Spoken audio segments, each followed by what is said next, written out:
Assalamualaikum warahmatullahi wabarakatuh.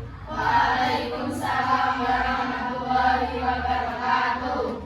Sebelum kita mulai pembelajaran pagi hari ini, mari kita baca Bismillah bersama terlebih dahulu.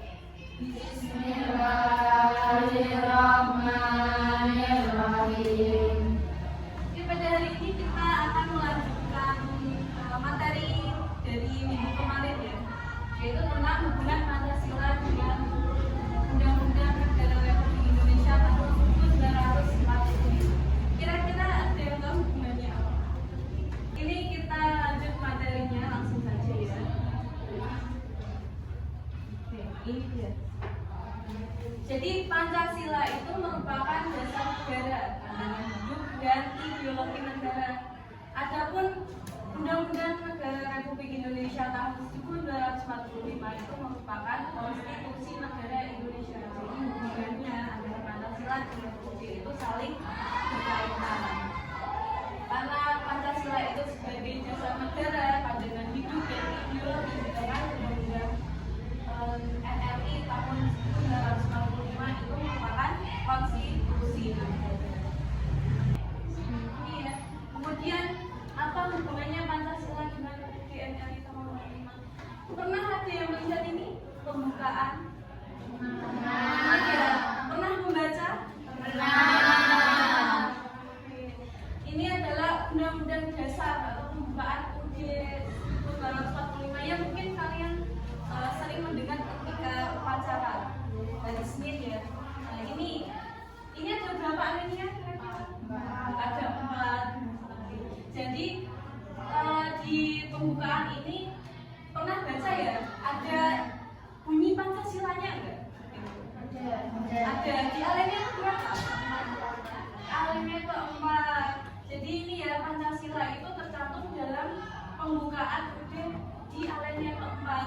Nah, jadi hubungannya Pancasila dengan UUD itu ya saling berkaitan, ada hubungannya. Apabila kalian perhatikan dalam pembukaan UUD NRI tahun 1945 itu memuat teks Pancasila yang di alinea 4 tadi.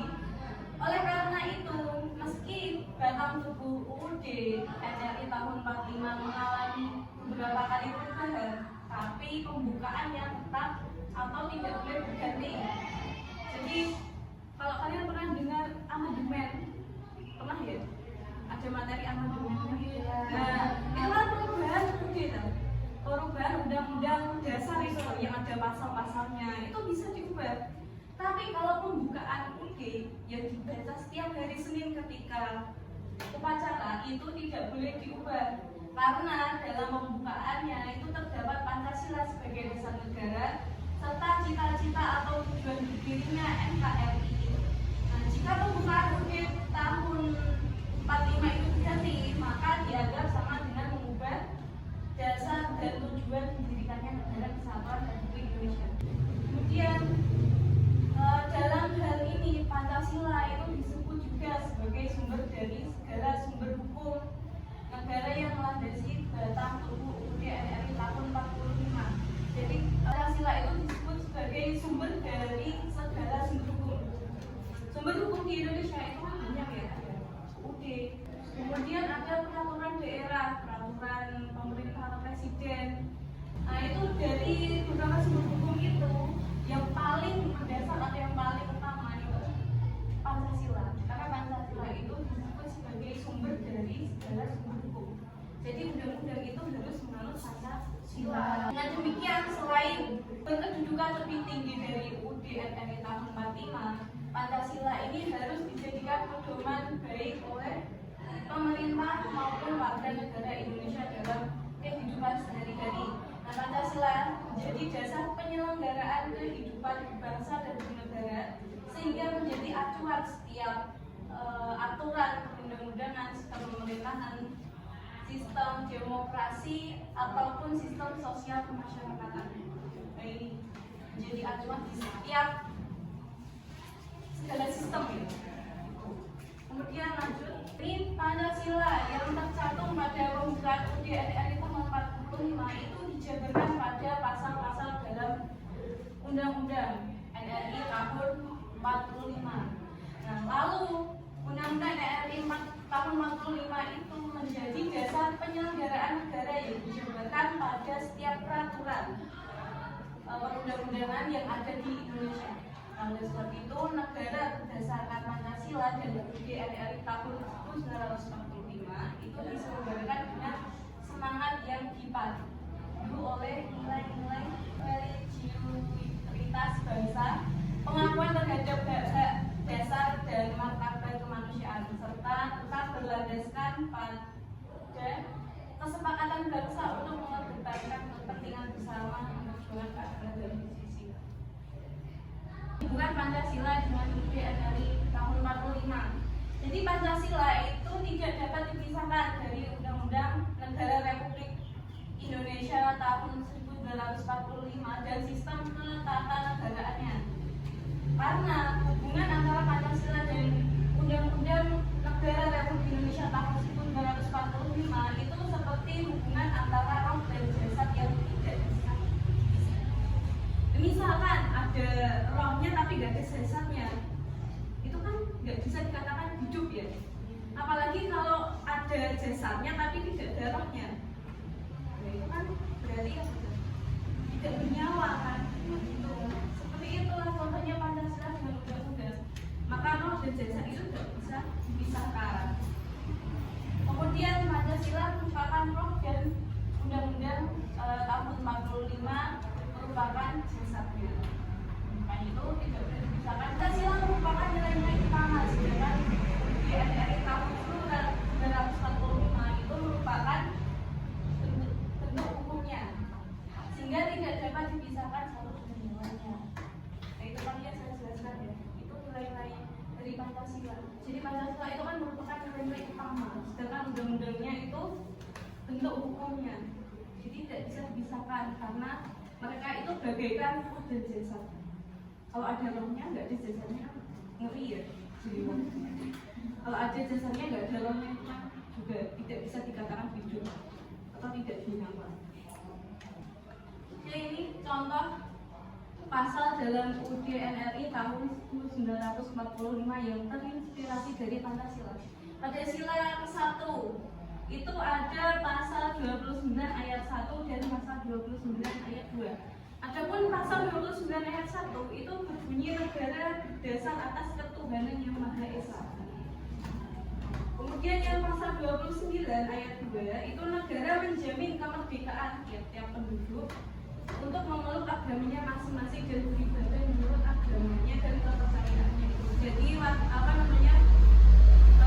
undang-undang itu tidak memaksakan agama seseorang, jadi bebas.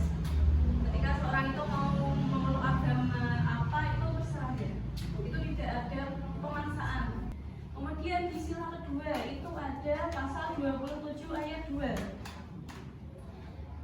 Pasal 27 ayat 2 itu berbunyi tiap-tiap warga negara berhak atas pekerjaan dan penghidupan yang layak bagi kemanusiaan. Nah, kemudian ada pasal 34 ayat 2 yang berbunyi negara mengembangkan sistem jaminan sosial bagi seluruh rakyat dan memberdayakan masyarakat yang lemah dan tidak mampu sesuai dengan kemampuan. Kalian pernah dengar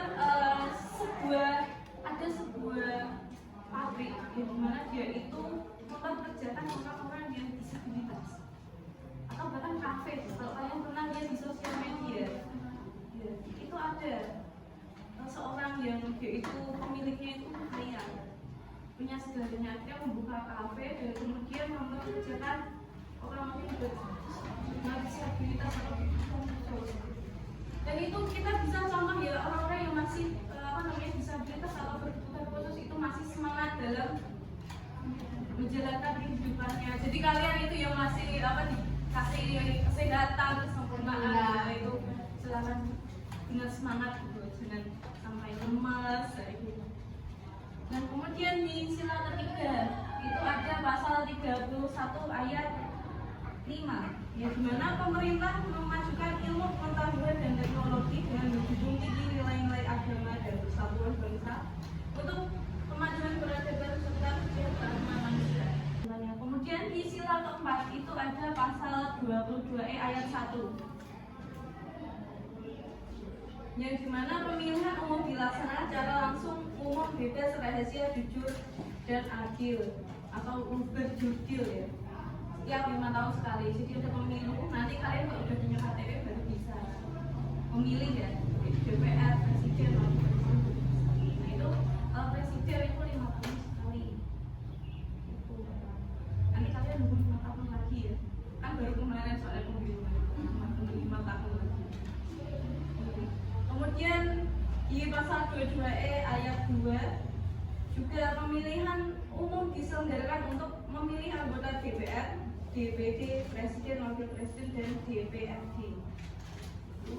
Kemudian di sila kelima itu ada pasal 33 ayat 4 ya, ayat 4 yang berbunyi perekonomian nasional diselenggarakan berdasar atas demokrasi, ekonomi, dan prinsip kebersamaan, efisiensi, berkeadilan, berkelanjutan, berwawasan lingkungan, kemandirian, serta dengan menjaga keseimbangan kemajuan dan kesatuan ekonomi nasional. Itu ini beberapa contoh pasal yang ada di dalam Undang-Undang NRI tahun 45 yang terinspirasi dari Pancasila. Hanya ini beberapa contoh saja. Kalau undang-undangnya punya, ini beberapa contoh. Yang dia ditanyakan, jawaban semua kira-kira. Yang udah lemes ya?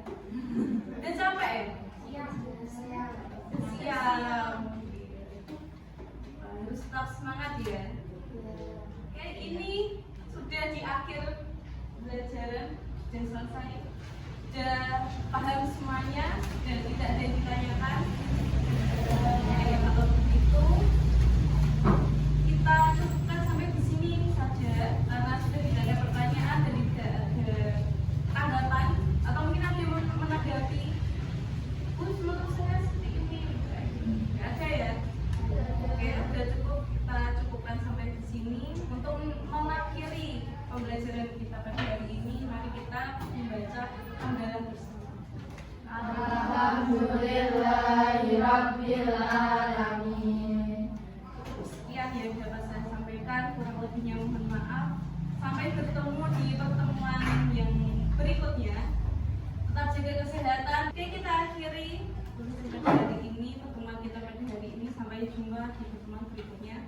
Assalamualaikum warahmatullahi wabarakatuh. Waalaikumsalam warahmatullahi